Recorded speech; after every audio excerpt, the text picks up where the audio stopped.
வணக்கம் நேயர்களே. நேயர்கள் அனைவரும் நீடூழி வாழ்க நிம்மதியுடன். இப்போ ஒரு விஷயத்தை பற்றி பார்க்கலாம்.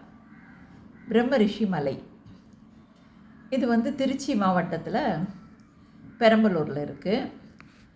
இந்த பிரம்மரிஷி மலையோட நிர்வாகி அறங்காவலர் ரோஹிணி ராஜகுமார் அவங்க எங்கள் அலுவலகத்துக்கு கீத மேட்ரிமோனியல் அலுவலகத்துக்கு வந்தாங்க. அப்போ அவங்கள்ட்ட எல்லாம் உரையாடினப்ப அவங்க செய்கிற பணிகள்லாம் என்னை ரொம்ப வியப்படைய வச்சுச்சு.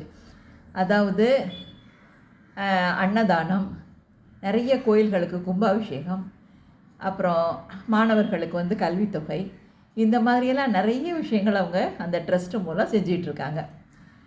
சரி, இப்போ இந்த பிரம்மரிஷி மலையை பற்றி கொஞ்சம் நம்ம பார்க்கலாம். இந்த பிரம்மரிஷி மலை அன்னை சித்தர் குருஜி ராஜகுமார் சுவாமிகள் அந்த அங்கே ஆசிரமத்தை தொடங்கி வச்சார். இது என்னென்னா, அங்கே ராஜகுமார் சுவாமிகள் காகபுஜண்டர் தலையாட்டி சித்தர் அவரோட பிரதான சீடர் ஆவார். அவர்கிட்ட இவர் ஒரு 1981 89 வரைக்கும், அதாவது அவர் மகா சமாதி அடைகிற நேரம் வரைக்கும் அவர் கூடையே இருந்து அவர் கூடையே தெய்வ பணிகள்லாம் செஞ்சுட்டு அங்கே அப்படியே அவரோடையே இருந்தார் இவர். அதுக்கப்புறம் 1993 இவருக்கு திருமணம் நடந்துச்சு.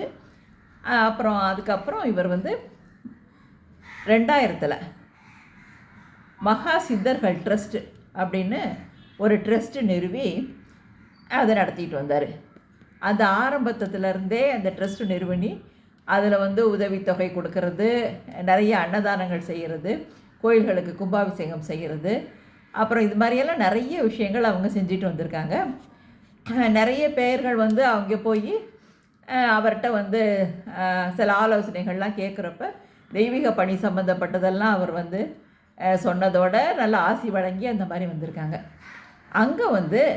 அங்கே அந்த பிரம்மரிஷி மலை அடிவாரத்தில் ஸ்ரீ காகண்ணை ஈஸ்வரர் கோயில் அதை அமைச்சிருக்காங்க. அந்த கோயிலில் என்ன சிறப்பு அம்சம்னா, அங்கே நவகிரகங்கள்லாம் அவங்கவுங்க துணைவியாரோடு இருப்பாங்க. இதை அந்த கோயிலில் பார்க்கலாம். அங்கே இன்றளவு என்ன நடக்குதுன்னா, ஒவ்வொரு திங்கட்கிழமை அன்னைக்கும் மகா யாகம் நடக்குது. அதுக்கப்புறம் செவ்வாய்க்கிழமை அன்னைக்கு கோபூஜை நடந்துட்டு வருது. இது இதெல்லாம் ராஜகுமார சுவாமிகள் ஆரம்பித்து தொடர்ந்து நடத்திட்டு வந்தார். அப்புறம் அவர் 210 சித்தர்கள் வழிபாட்டு முறை அப்படிங்கிறத அவங்க அங்கே கொண்டு வந்தாங்க. அந்த மலை 210 சித்தர்கள் வாசம் செய்யும் மலை, அந்த மலை அடிவாரம் அப்படிங்கிறதுனால அவர் இதெல்லாம் செஞ்சு இந்த யாகங்கள்லாம் தொடர்ந்து நடத்தி வர்றதுனால அங்கே போய் நம்ம ஏதாவது வேண்டிக்கிட்டோன்னா அதோட பலனே ரொம்ப அலாதியானது. இங்கே அந்த மலை அடிவாரத்தில் அந்த காகபுஜண்டர் வாசம் செய்கிற இடத்துல ஒரு ஆடி பௌர்ணமி அன்னைக்கு இவர் ராஜகுமார சுவாமிகள் ஜீவசமாதி, அதாவது ஜோதியோட 2 கலந்துட்டார். அவரோட ஜீவசமாதியும் அந்த ஆலயத்தில் வச்சுருக்காங்க. இப்போ இன்றளவும் அங்கே போய், அதாவது ஏதாவது ஒரு திருமண தடை, என்ன இல்லை ஒரு கல்வி மேம்பாடு, இல்லை ஏதாவது ஒரு தொழில் முன்னேற்றம், இப்படி எதுனாலும் அங்கே போய் உட்காந்து தியானம் செஞ்சு அந்த யாகத்தில் கலந்துக்கிட்டு வந்தாங்கன்னா அவங்களோட கோரிக்கைகள்லாம் நல்ல விதமாக நிறைவேறுது அப்படிங்கிறது ரொம்ப கண்கூடான ஒரு உண்மையாக இருக்குது. அதனால் நீங்களும் நேரம் கிடைக்கிறப்ப அங்கே போய் அதெல்லாம் பாருங்கள்.